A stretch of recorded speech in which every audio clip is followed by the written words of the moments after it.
Why do people not believe in Jesus? Well, I don't believe in Jesus because there's not enough evidence. I don't believe in Jesus because how can someone come back from the dead? Or I don't believe in Jesus because I believe in science. These are all of the many different excuses people make for why they don't believe in Jesus.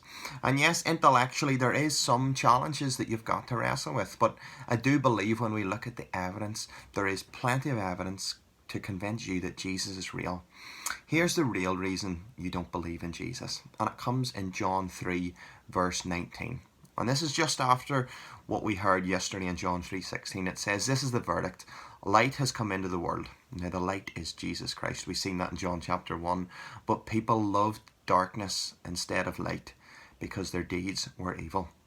The main reason you don't love Jesus or don't believe in Jesus is because you prefer to stay in darkness.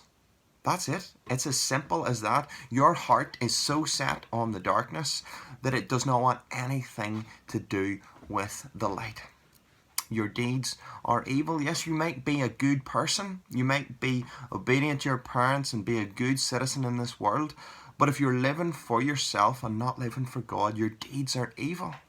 I didn't say that. That's what John 3:19 says. So the main reason you don't believe in Jesus is because your heart is so dark. You don't realize how dark it is until you come to realize your sin in the sight of a holy God, and how it's Jesus who comes into the world not to condemn you but to save you. And your only response is to live by that truth, to see that truth in Jesus in verse 21.